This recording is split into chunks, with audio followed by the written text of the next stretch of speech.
Chaque minute de notre vie a une immense valeur. Pourtant, nous laissons s'écouler le temps qui nous reste comme de l'or fin entre nos doigts. Quoi de plus triste que de se retrouver les mains vides à la fin de sa vie? Sachons reconnaître le caractère inestimable de chaque seconde de vie. Soyons assez intelligents pour décider d'en faire le meilleur usage pour notre bien comme pour celui des autres.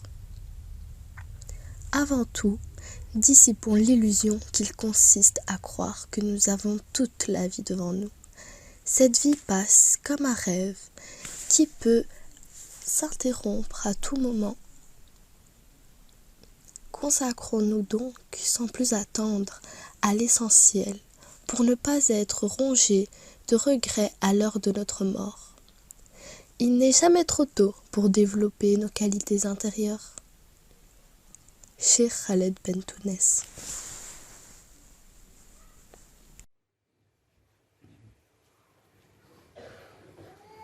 Pour cette journée mémorable, dans cette soirée d'unité des cœurs, dédiée à l'hommage de cette femme dont on a tellement parlé aujourd'hui.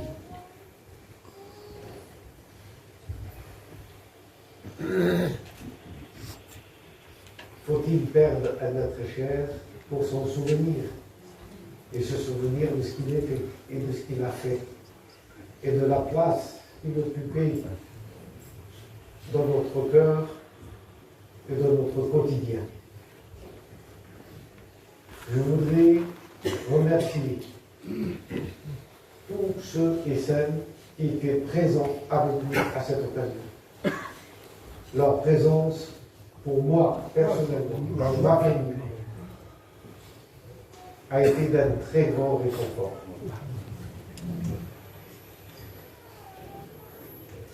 Parce que la douleur était grande. Et n'empêche que quand je vois cette assemblée, et cette matinée, cette merveilleuse matinée, dans cette ville de Cannes, la ville des festivals. Est-ce que notre rencontre de ce matin était un festival?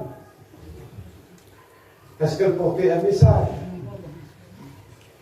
Est-ce qu'elle a quelque chose à nous communiquer, à nous-mêmes et aux autres, à tous ceux et celles qui suivent aujourd'hui à travers Internet? On a dit avant de descendre, il y avait plus de 9700 personnes qui étaient présentes avec nous. Et que la messe de ce matin a été vue et revue, je ne sais pas combien de fois. Peu importe. L'importance et de la valeur que nous accordons à l'instant que nous vivons. Nous le faisons pour qui? Pour une personne décédée? Pour rendre hommage à quelqu'un? Ou pour vivre et partager une espérance? A-t-on la force et l'intelligence de pouvoir partager la vie qui nous reste encore à vivre, parce que nous sommes tous condamnés à partir dans un siècle? Plus personne de ceux qui sont dans cette assemblée sera sur terre. Donc tâchons de profiter les uns des autres. Investissons dans ce qui nous rapproche, dans ce qui nous relie, dans cette synergie qui nous permet de mieux nous connaître et de mieux nous respecter.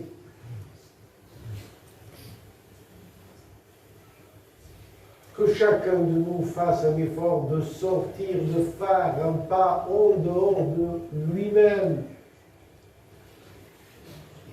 Chacun de nous croit qu'il détient la vérité. Chacun de nous a une vision du monde, sa vision. Ou il croit que c'est sa vision. Mais cette vision est forgée par quoi? Par quelle valeur? Par quelle conviction? Par quelle expérience? Nous faisons que mimer, comme des singes.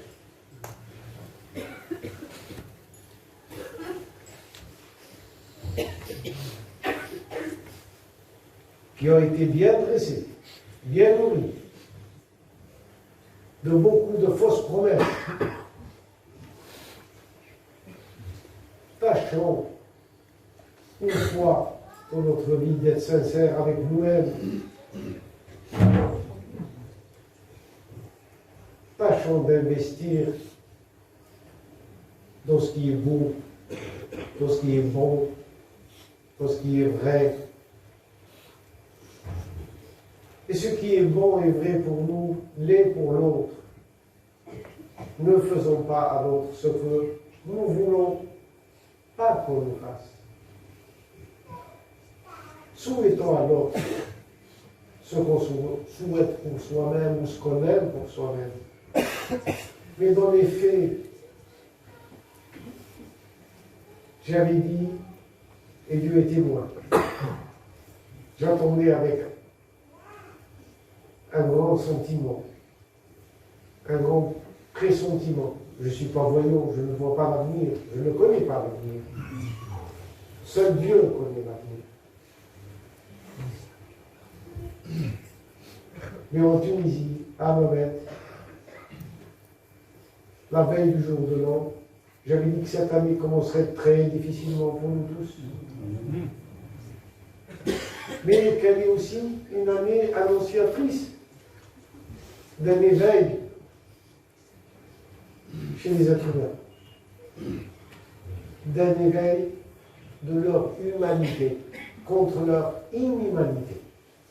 J'espère, et je le souhaite de tout cœur, que cette manifestation de ce matin, ce miracle de cette rencontre, de cette messe, où catholiques, protestants, juifs, musulmans, bouddhistes, et puis ceux qui n'ont aucune foi, ou qui ne croient dans aucune religion, qui étaient présents par amitié. Personne ne les a obligés de venir. Je voudrais tout d'abord remercier le Père Guy,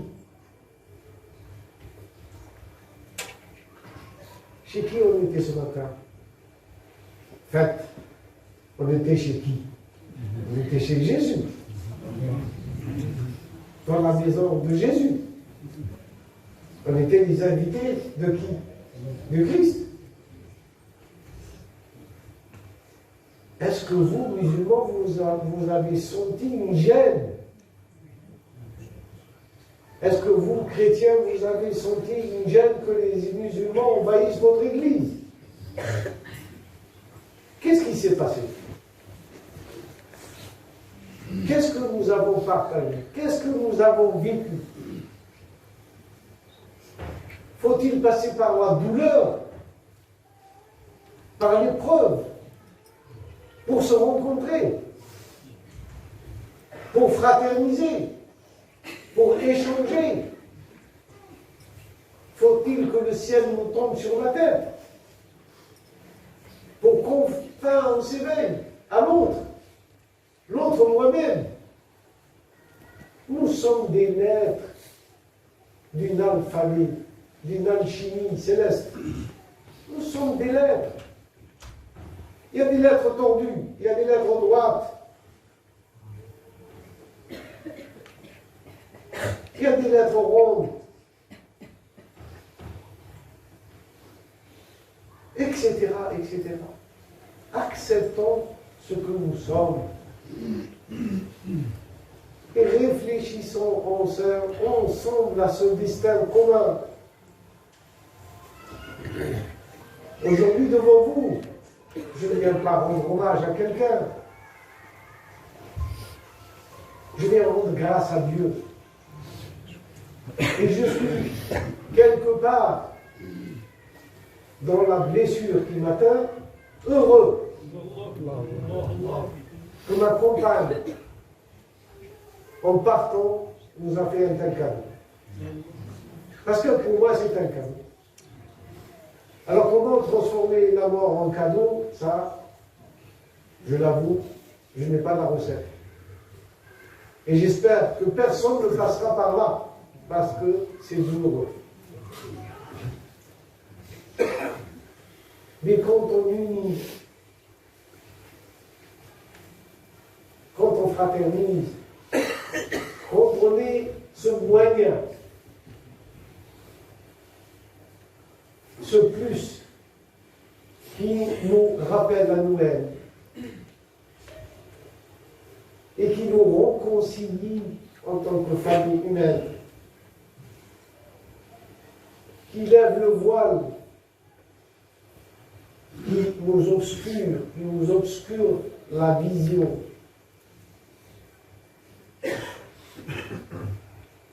Alors oui, c'est un cadeau. C'est un formidable cadeau. Et est-ce que le monde est prêt à recevoir ce cadeau? Est-ce que nous sommes prêts à le recevoir, à le comprendre et à agir pour léguer à nos enfants et nos petits-enfants un monde meilleur? Un monde où ils pourront construire leur avenir l'un avec l'autre et pas l'un contre l'autre. C'est pas en chantant, c'est pas en priant. Oui, bien sûr, le chant, la prière, la méditation, oui, peuvent nous aider, c'est des outils. Mais avec une réelle volonté, avec une réelle conviction, en étant vrai avec nous-mêmes, sincère avec nous-mêmes d'abord. Nous vivons d'illusion en illusion. Et le cas et les problèmes du monde s'aggravent. L'homme est devenu l'être le plus nuisible sur la terre. Pour lui-même et pour tout le vivant. Les océans se plaignent. La terre se plaint. Les insectes se plaignent. Les oiseaux se plaignent. Les animaux se plaignent. Nous avons cette extraordinaire, cet extraordinaire don de faire du paradis un enfer. Et si nous l'inversons, ce don est toujours possible. Nous pouvons faire d'un enfer un paradis. Et à la condition de changer. Et ce changement est d'abord un changement de valeur. Quelles sont nos valeurs? Quelles sont les valeurs du monde aujourd'hui en dehors des valeurs financières, matérielles? Nous rêvons de millions, de milliards. Savez-vous combien coûte chaque année à l'humanité la violence, les guerres?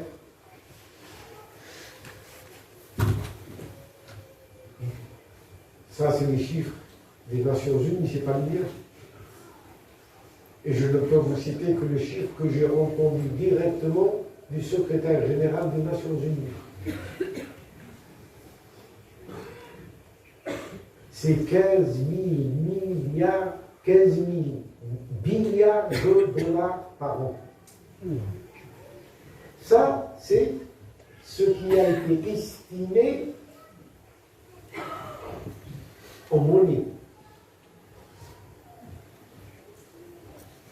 peut pas estimer les dommages causés dans les consciences des êtres qui ont subi ces violences et qui les subissent encore aujourd'hui.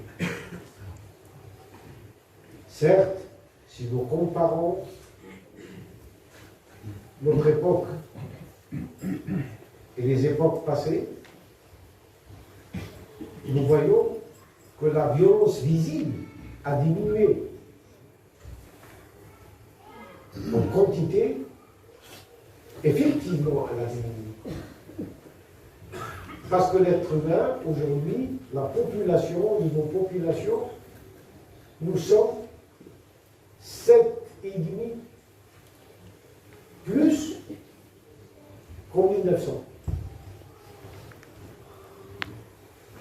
Nous sommes 7 milliards 750 millions d'êtres humains aujourd'hui sur Terre. 7 milliards 700 millions d'habitants sur la Terre. Donc, en quantité, nous sommes beaucoup plus nombreux. Et qu'aujourd'hui, c'est vrai, les accidents de voiture font plus de morts que les guerres et les attentats. Mais les guerres ont changé.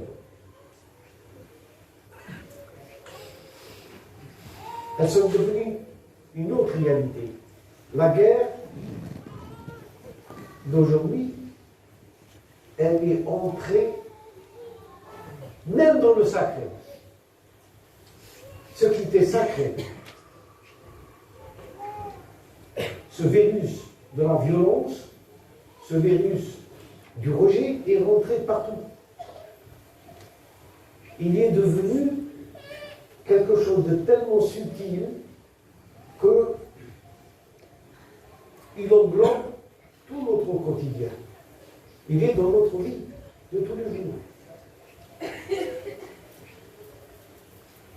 Et nous le ressentons comment? Nous le ressentons dans ce mal-être dans lequel nous sommes. Ce mal-être permanent.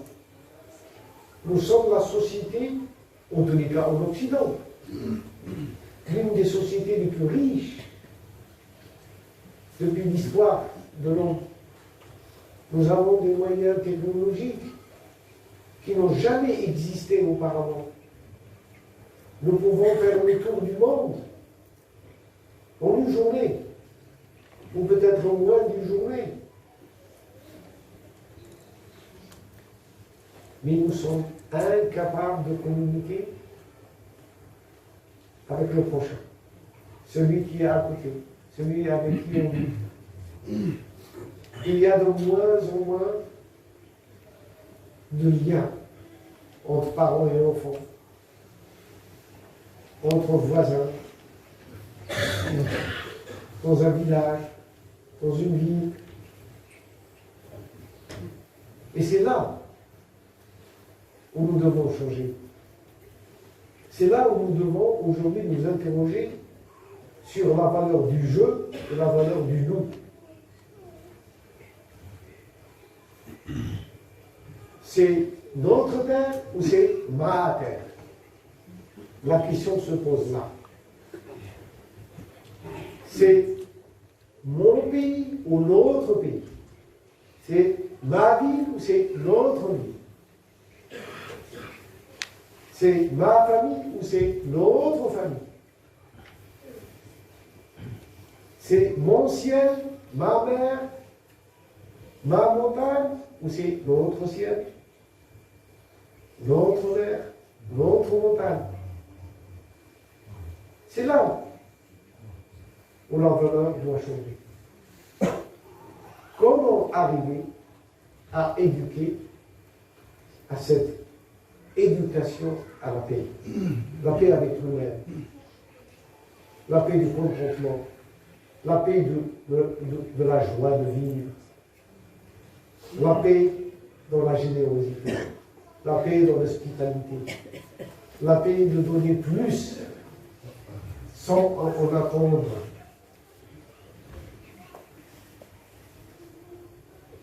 Où sont ces valeurs d'éthique?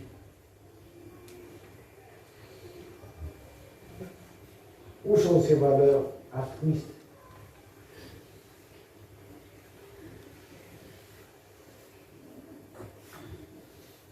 Où nous pouvons se protéger les uns les autres. Regardez les pingouins. Les pingouins, ce ne sont que des oiseaux. Ils vivent dans des lieux où il fait très froid. Pour résister au froid, qu'est-ce qu'ils font? Ils s'unissent. Et celui qui est au premier rang va résister jusqu'au moment où le froid va le geler. Et quelqu'un d'autre va venir le remplacer et lui rentre au milieu. Et c'est comme ça qu'ils maintiennent la vie. Des oiseaux ont compris.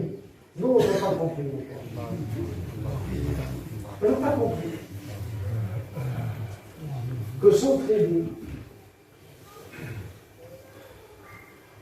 faire un petit sacrifice de ce jeu noir pour que le nous puisse exister. Et ça paraît aujourd'hui chose impossible, alors qu'on est dans la société, je vous dis, la plus évoluée, dit-on, société moderne, la plus évoluée. Je parle, et le monde entier.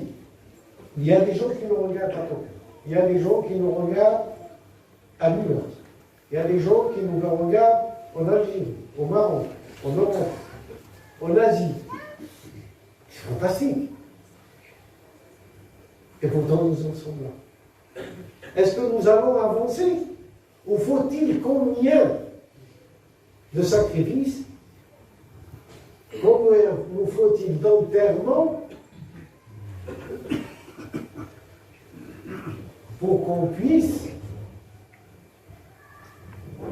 redonner espoir et sens à une humanité qui est aujourd'hui arrivée à un seuil, à la fin d'un cycle. Mais ce n'est pas la fin du monde, c'est la fin d'un cycle. Ce n'est que la fin d'un cycle. Ce n'est pas la fin du monde. Nous ne pouvons pas, et nous n'avons pas le droit aujourd'hui de dire à nos enfants que tout est perdu. Qu'on les laisse suspendus au désastre que notre civilisation a produit. Nous n'avons pas le droit de le faire. Et en tant que gens de la prière, et en tant que gens de la spiritualité, c'est notre premier devoir, c'est de semer l'espoir. Que chacun d'entre vous qui a assisté à cet événement le répond autour de soi. Et dit, c'est possible. Oui, on peut faire un enterrement ensemble. Et si on peut faire enterrer une personne qui unit les traditions,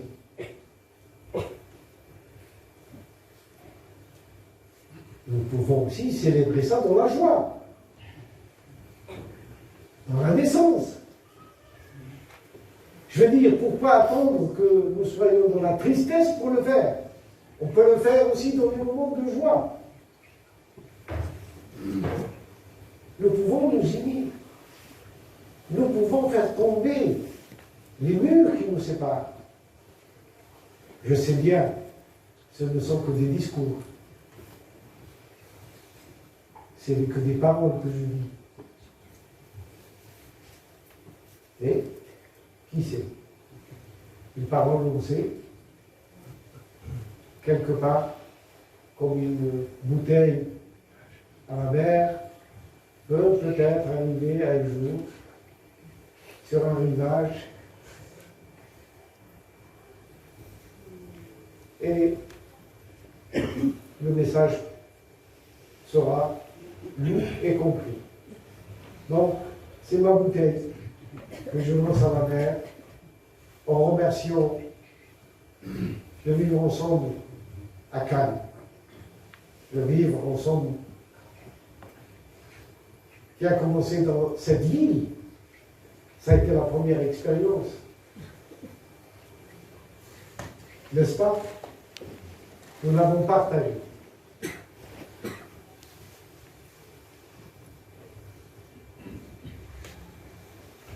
Et c'est elle qui petit à petit nous a amenés à la journée d'aujourd'hui. Donc il y a eu des petits pas. C'est elle aussi qui nous a amenés, persuadés que nous pouvons aller plus loin. Il y a aujourd'hui 55 capitales dans le monde qui ont inscrit la journée du 16 mai, la journée internationale de vivre ensemble en paix, dans leur manifestation. Au mois d'août, le 28 août, à Düsseldorf, il y avait les maires des plus grandes villes du monde. Et ils ont signé la charte du vivre ensemble en paix. Et la question se pose aujourd'hui. Ils veulent une méthode. Ils veulent une éducation à la paix. Comment faire pour rentrer dans l'éducation de nos enfants cette culture de paix? Et il y a ceux qui y travaillent. Il y a des experts de plusieurs pays. Nous nous rencontrons, nous nous interrogeons.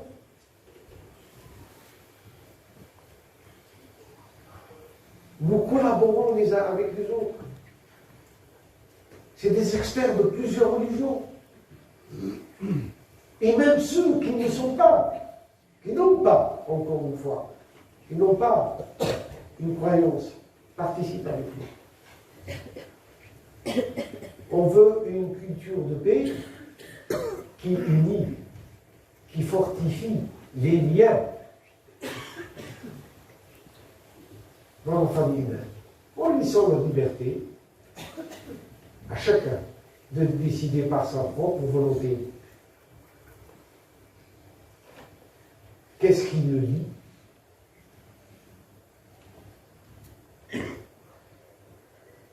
Au ciel ou pas.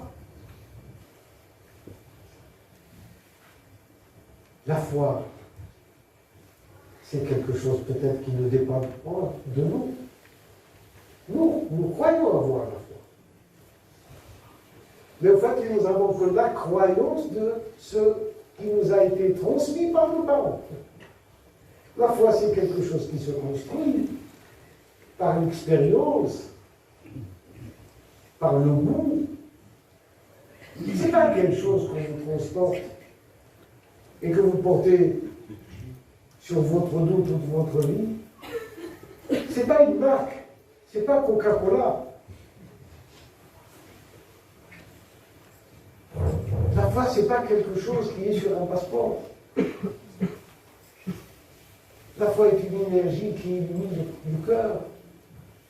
Elle monte, elle grandit, elle peut faiblir, elle peut douter, parce que c'est quelque chose qui se cultive. Et elle ne se cultive que si on la sème. Comme la paix. Si nous voulons une terre plus paisible, un environnement plus propre, plus sain, on dit aujourd'hui écologique.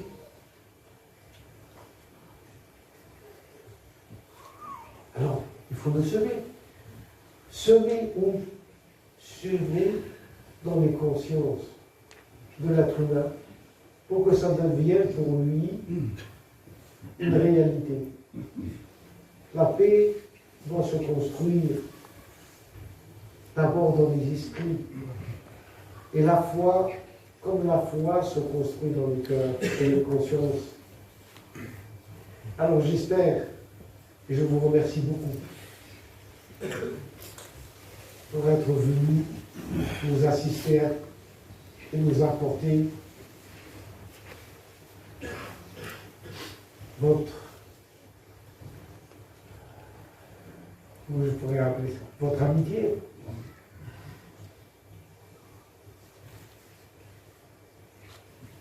Et pour, à mes yeux, elle vaut beaucoup. Parce qu'elle m'a permis d'apaiser la violence de l'ouragan qui m'a secoué. Alors j'ai commencé par ce bocal et je voudrais aussi remercier les membres de Aïssa, de la Côte d'Azur, qui ont fait un énorme travail depuis qu'ils ont eu la nouvelle du décès des lignes et qui vous ont préparé cette rencontre. Les gens d'Aïssa, les membres, les vivants ensemble la Cannes, avec leur président d'honneur,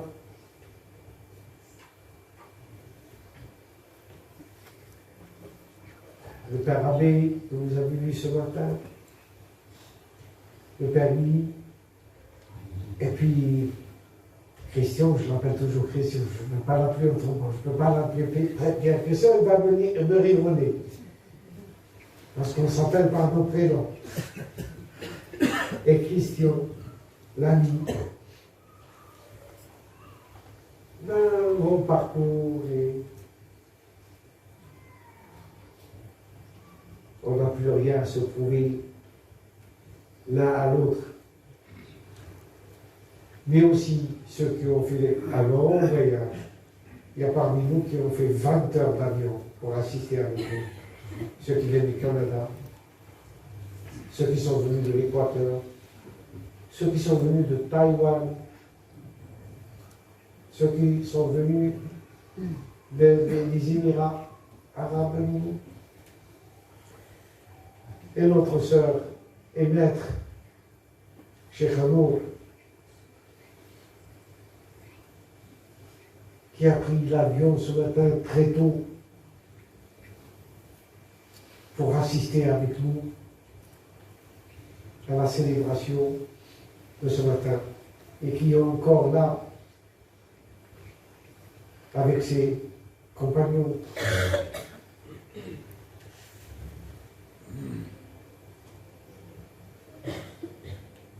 Pour témoigner de cette amitié, de ce lien fraternel qui est ininterrompu.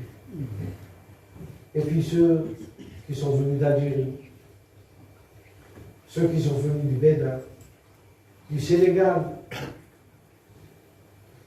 l'un des 7 hommes,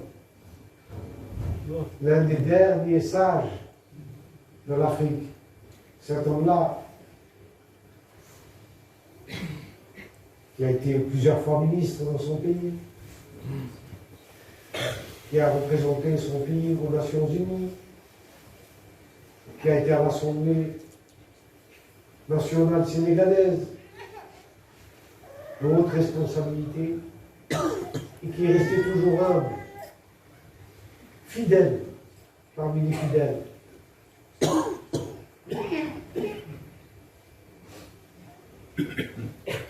Il a tenu à assister avec nous. C'est vrai qu'il aimait aussi Evelyne et qu'il partageait avec elle aussi une certaine connivence. On vient de nous dévoiler un petit côté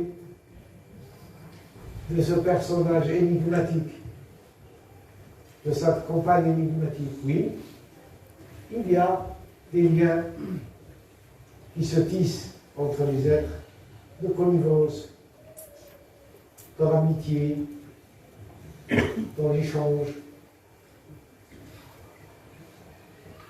Et puis, on a fait une folie un jour pour aller jusqu'à chez nous, nous a traversé tout le désert. Avec ma fille, elle avait 6 ans. Et vous vous rendez compte, on a traversé le Thames. Rien ne meurt, tout est vivant, tout se transmet. Serons-nous fidèles à notre tour ? Serons-nous fidèles à transmettre et à servir dignement l'humanité ? Tout humain, quel qu'il soit, et à garder cette lumière vivante. Comment se fait-il que le monde musulman a oublié ces hommes qui l'ont nourri son esprit? Ces hommes qui étaient comme des mères, qui ont enfanté tant d'hommes et tant de femmes, spirituellement parlant. Et ils ont enfanté tant d'hommes et de femmes à travers le monde, tout en payant de leur personne, tout en donnant ce qu'ils avaient de plus cher pour servir fidèlement l'universel, la fraternité, l'amour, le mahabba. Que chacun de nous fasse le bilan de sa conscience et voit en quoi aujourd'hui il peut à son tour transmettre et servir dignement tous ceux qui viennent vers lui, de n'importe quelle nation, de n'importe quel peuple, race ou religion. Les nourrir en vue de Dieu, les protéger en vue de Dieu, les guérir en vue de Dieu, les accepter en vue de Dieu, les aimer en vue de Dieu. Cheikh Khaled Bentounes. Déjà, elle était complètement. Donc, on a dû le mettre dans l'avion sur Marseille.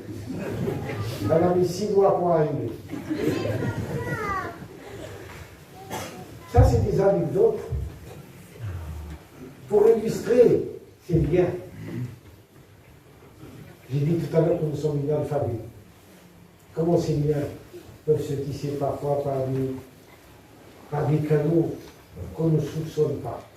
Et je suis persuadé que c'est la même chose qui se passe ici. Chacun d'entre vous qui est ici, s'il est là, c'est parce qu'il doit être là, et pas ailleurs. Il fait partie de ce tout. Sa présence ici est nécessaire pour former le tout. Peu importe sa religion, peu importe son sexe, peu importe sa couleur, il est là parce qu'il devait être là. Parce qu'il y a un bien qu'il ne connaît, que lui-même peut-être ignore, comme un grain ou comme une perle qui est enfilée dans un collier. La perle, elle croit qu'elle est. Mais elle ne sait pas qu'elle est liée parce que. Qui l'a liée? Qui nous a liés? Qui nous a fait que nous sommes aujourd'hui en amitié, en fraternité, sans que personne soupçonne l'autre, sans que personne ait peur de l'autre? Oui, on est soignés. Nous sommes 7 milliards et 700, c'est pas pour les. On espère qu'un jour, de cette poignée, naîtra des graines où je rêve tout seul, je ne sais pas. Donc, en tous les cas, c'est moi-même. Je vous le dis comme ça, brut. Je suis un optimiste obtus, je ne sais pas comment. Bon. Je suis né comme ça. Ceux qui m'ont donné vie ont inséré dans mon âme, je crois, dans l'humanité. Je crois dans ce qui est humain de l'homme. J'espère qu'un jour il découvrira ce mystère et ce secret qu'il habite et qu'il sort de son animalité. Et pour cela, il faut qu'il bascule de la culture du jeu vers la culture du nous. Ça l'aidera beaucoup.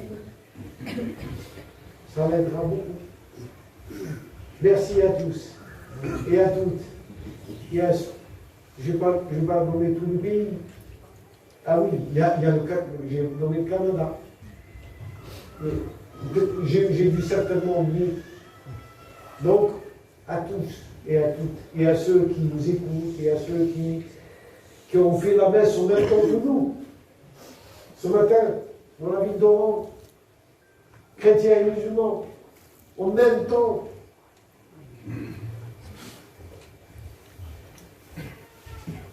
Et dans d'autres lieux. Nous avons reçu tellement d'emails que je vais mettre peut-être 2 mois pour y répondre, ou 3 mois pour y répondre. Plus de 16 000. Si je dois consacrer rien qu'une ligne ou 2 à chacun, voyez le beau cadeau que m'a laissé pas du tout, ça va me faire des heures, et des jours. J'espère que je trouverai des... Non, mais aujourd'hui, il y a l'ordinateur, il fait le travail tout seul. C'est pas un problème. Merci à tous et à toutes. Et merci aux autorités de la ville. On a aussi une très belle lettre du maire de Cannes. Très belle lettre. On a aussi le maire de Nice, de la mairie de Marseille,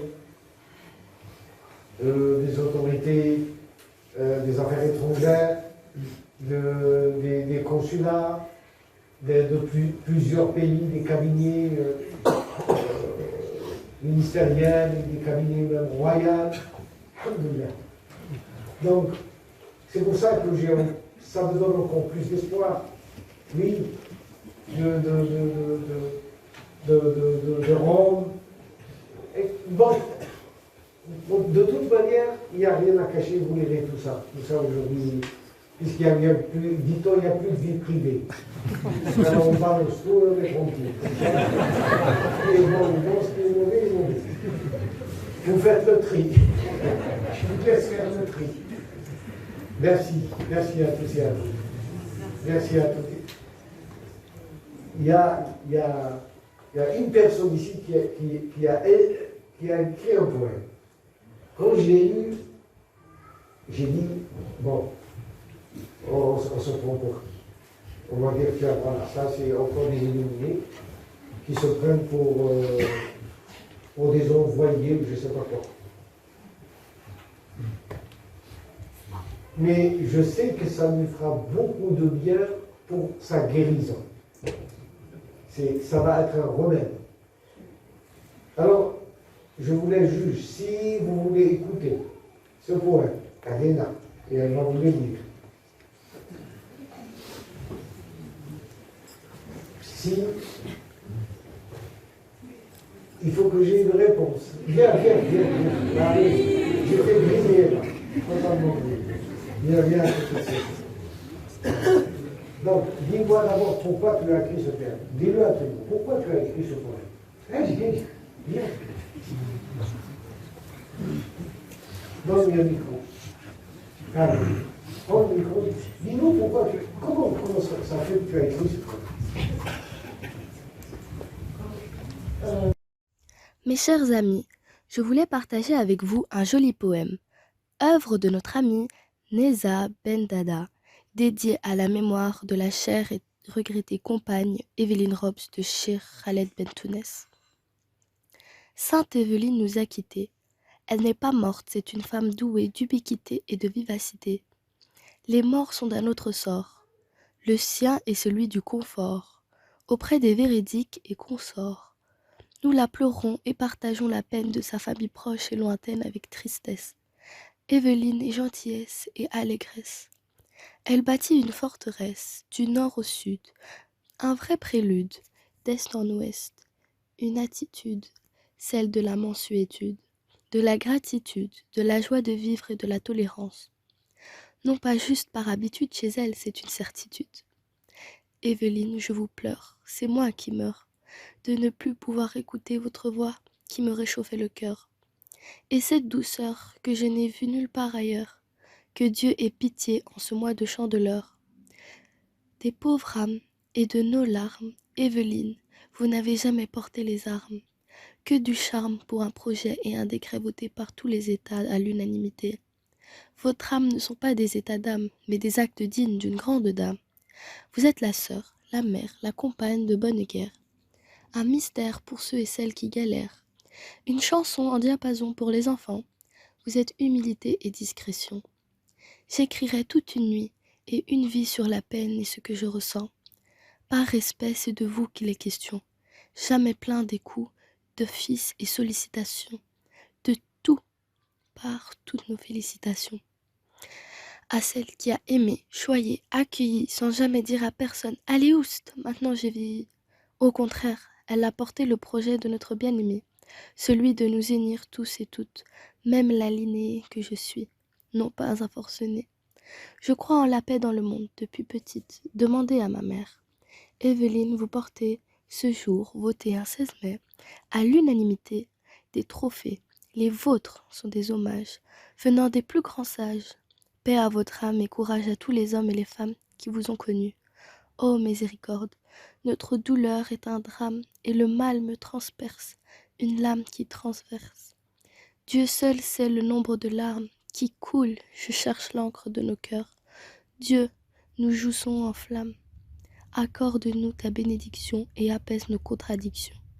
Donne force à Sidishir, sa fille Sophie, ses fils Hedi et Zacharie et toute sa famille. Amen. J'ai appris le décès de Evie et donc j'ai été très touchée parce que j'ai une relation avec vous tous, avec Evie quand je chantais. Donc J'ai parlé avec elle au téléphone. C'est très bien. Vous désirez entendre le poète? Oui. Allez. Sœur Evelyne nous a quittés. Elle n'est pas morte, c'est une femme douée d'ubiquité et de vivacité. Les morts sont notre sort. Le sien est celui du confort auprès des véridiques et consorts. Nous la pleurons et partageons la peine de sa famille proche et lointaine avec tristesse. Evelyne est gentillesse et allégresse. Elle bâtit une forteresse, du nord au sud un vrai prélude.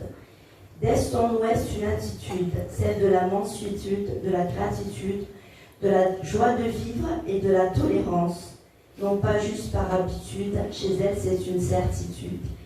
Evelyne, je vous pleure, c'est moi qui meurs.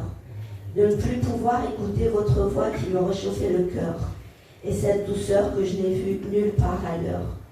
Que Dieu ait pitié en ce mois de chanteleur des pauvres âmes et de nos larmes.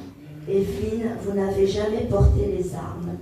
Que du charme pour un projet et un décret voté par tous les États à l'unanimité. Vos trames ne sont pas des états d'âme, mais des actes dignes d'une grande dame. Vous êtes la sœur, la mère, la compagne de bonne guerre. Un mystère pour ceux et celles qui galèrent. Une chanson en diapason pour les enfants, vous êtes humilité et discrétion. J'écrirai toute une nuit et une vie sur la peine et ce que je ressens. Par respect, c'est de vous qu'il est question. Jamais vous ne vous êtes plaint des coups de fil et sollicitations. De toutes parts, toutes nos félicitations. À celle qui a aimé, choyé, accueilli, sans jamais dire à personne allez oust, maintenant j'ai vieilli. Evelyne a porté le projet de notre bien-aimé, celui de nous unir tous et toutes. Je crois en la paix et vous portez ce jour, de vivre ensemble, quelle bravoure. Fêter un 16 mai, des trophées, les vôtres sont des hommages, venant des plus grands sages. Paix à votre âme et courage à tous les hommes et les femmes qui vous ont connus. Notre douleur est un drame, Dieu seul sait le nombre de larmes qui coulent. Je cherche l'encre dans nos cœurs, Dieu nos joues sont en flammes. Accorde-nous ta bénédiction et apaise nos contradictions. Donne force à toute la famille et les amis de Sidishir, sa vie Sophie, son fils Hedi et Zacharie. Amen.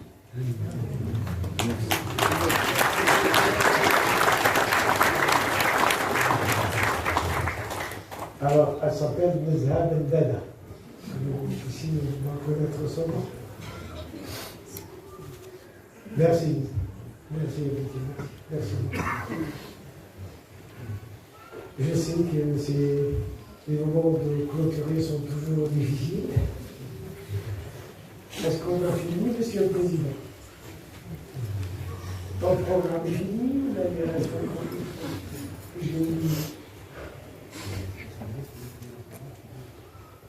Ah, là, on a. Oh, les arrondissements sont une catastrophe. Je n'ai pas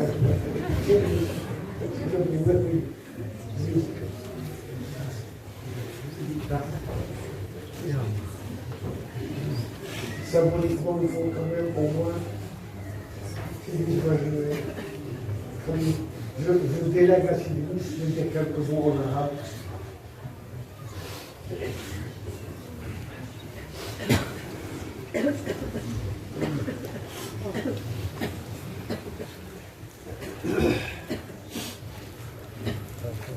الرسالة اللي قرأ سيدي هدي شهادة ديال سيدنا الشيخ. جدتي، في آخر مرة تحدثت إليك فيها شجعتني على أن أغتنم اللحظة الآنية دائما، أمر بديهي بالنسبة لك، وخاصة ألا أتعلق أبدا بالتفاهات التي تسمم حياتنا. قلت لي لا تدع الوقت ينساك، الأمر الجوهري هو التركيز والاستمرار في كل دقيقة من حياتنا حتى لا نشعر بخيبة الأمل في نهاية مسارنا. أغتنم هذه السانحة لأقدم شهادتي عن الحياة الاستثنائية للزوجين اللذين شكلتماه مع جدي من خلال قراءة كلماته هاته التي يخاطب بها هذا الجمع ويخاطب حبيبته، فأقول عنه: لمحبوبتي، كيف يمكن أن نلخص 48 عام من الحياة المشتركة؟ قدر استثنائي لاثنين تفصلهما كل الأفكار المسبقة والعادات والتقاليد، ويجمعهما الحب، محطما بذلك بكل الطابوهات والأفكار المتوارثة. اخترت أن أروي لكم قصة لقائي بها، تلك اللحظة التي جعلت فيها الصدفة والضرورة من بطاقة عمل مودعة في حالة أولمبيا في إحدى الليالي في باريس أن تسمح لامرأة تدعى إيفلين بالمرور عبر باب متجر الملابس الجاهز الذي أملكه مع شركائي في 132 شارع سان في حي سنتي. بالدردشة معها انتهى الأمر أن أعرض عليها العمل في المتجر في الفترة ما بعد الظهر. قبلت إيفلين وكان أمامها بضعة أشهر قبل أن تتوجه إلى إنجلترا. ومنذ ذلك الحين وفي كل مساء عند مجيئي لجمع مداخيل اليوم ألتقي هذه الفتاة الشابة في تنورة قصيرة كانت لباسا دارجا في ذلك الوقت، إلى أن جاء اليوم الذي دعوتها فيه لتناول العشاء في مطعم بأوبرا.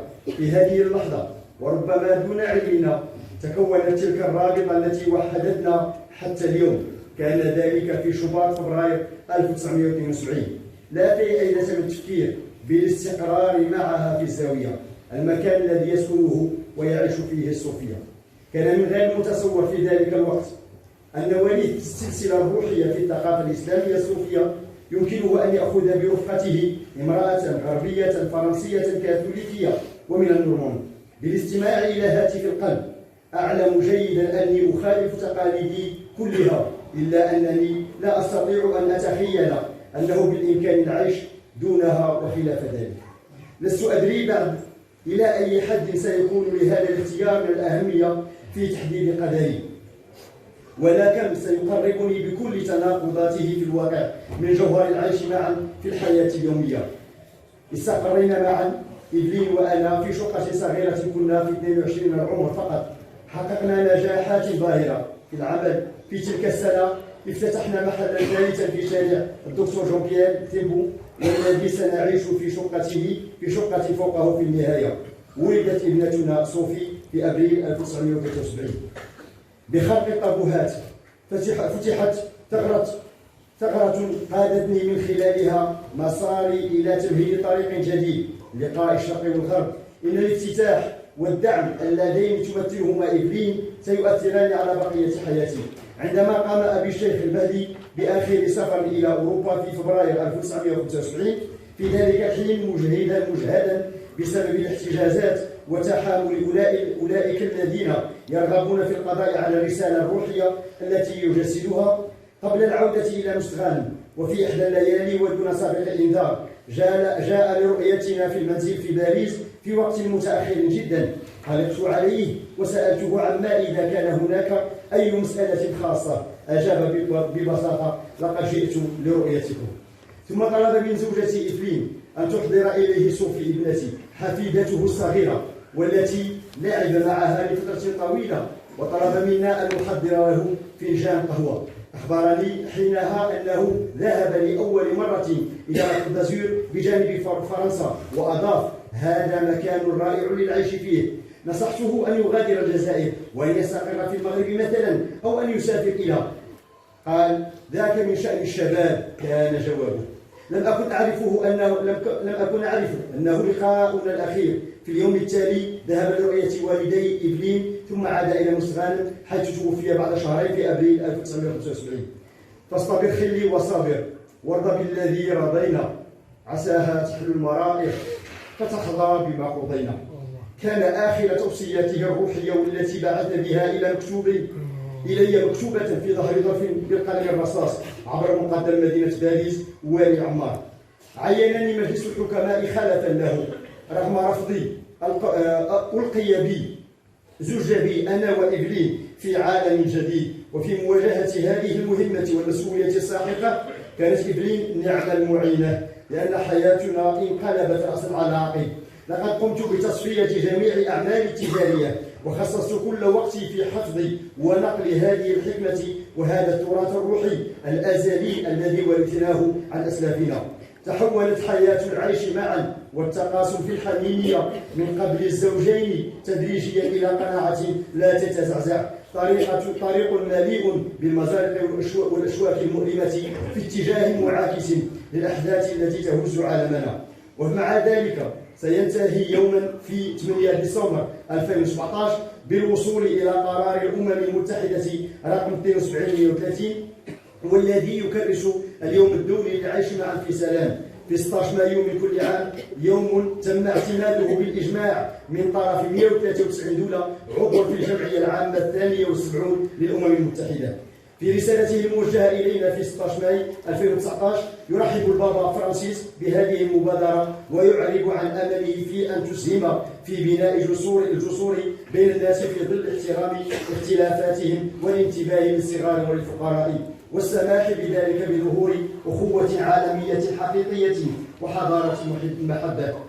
إلى شريكتي في العيش معا، رفيقة الظل الصبورة الممتعة والمنظمة، التي عرفت بسحر حنانها كيف تنسج شرنقة وقائية حول علاقتنا الحميمية، متحررا من كل هم يمكنني أن أعمل، وتقول: افعل ما عليك فعله، كانت ترددها دائما. إلى محبوبتي، في ظلها أمكنني تذوق فرح العيش والراحة، والتي عرفت كيف تحول هذه المزرعة القديمة النائية إلى بناية شاملة شامخة عند سفح الطريق إلى الجنة حيث نعيش بباصره. حولتها إلى ملجأ وواحة من السلام، حيث يمكن للكل أن يجد فيها محطة توقف في رحلتهم نحو الهدوء والسكينة. وداعا يا محبوبتي، إنا لله وإنا إليه راجعون.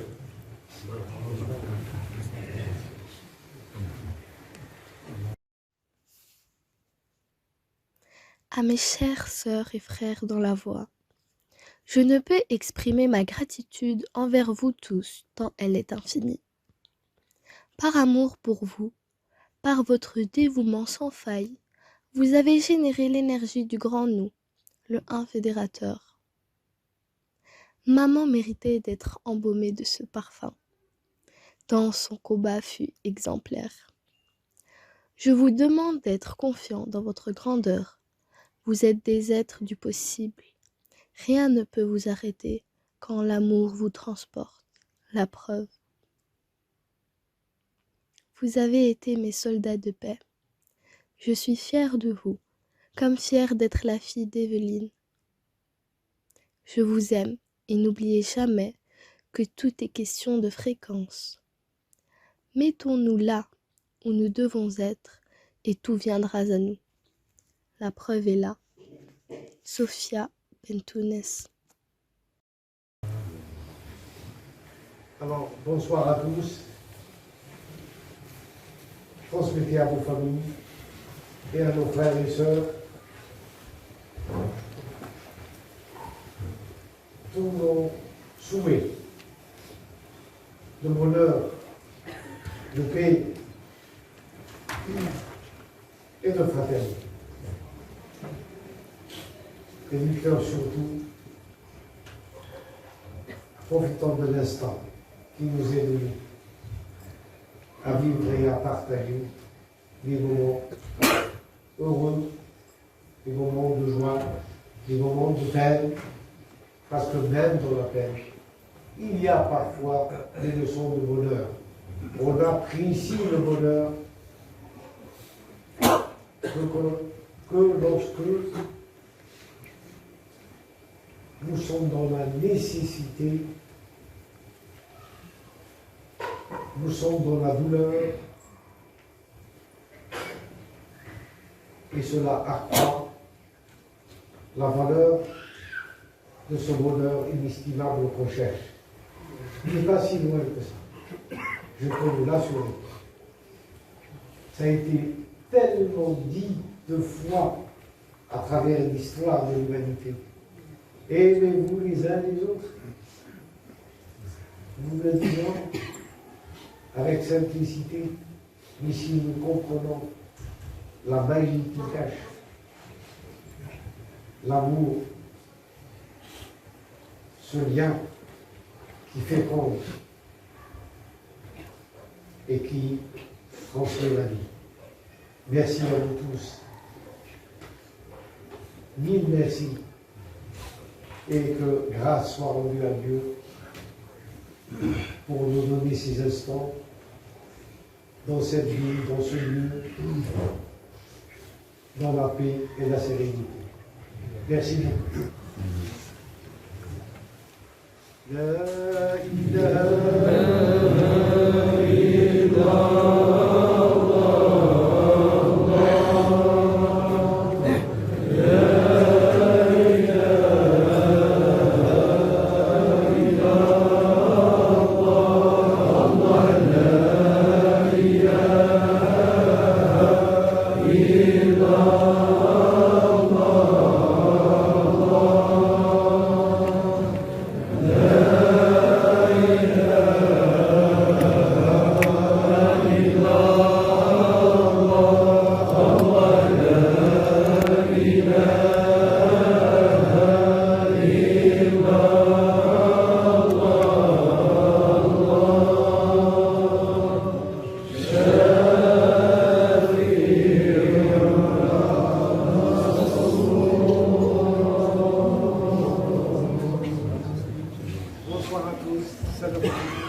Le cheikh Khaled Bentounes, sa fille Sophie, son gendre Rani, ses petits-enfants Zachary et Hadi, sa sœur Manuela et son frère Daniel, ont été particulièrement touchés par vos messages de sympathie, d'hommage et de reconnaissance adressés à l'occasion du départ de notre bien-aimée Evelyn Robbs vers la demeure de la paix éternelle.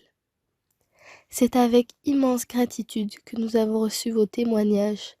Précieux a été ce temps qui nous a réunis dans la douleur de la perte d'un être cher et qui nous a fait goûter la profondeur et la saveur des liens unissant la famille humaine dans sa diversité avec respect et recueillement. Soyez rassurés que votre amitié et votre compassion ont été d'un très grand confort pour nous. En vous remerciant chaleureusement, nous formulons le vœu que le souvenir de son idéal de vivre ensemble en paix, vécu au quotidien dans l'intimité de son couple et de sa famille, éclaire nos chemins et nous donne force et joie pour affronter les défis de demain. Avec toute notre amitié. Cheikh Khaled Bentounes.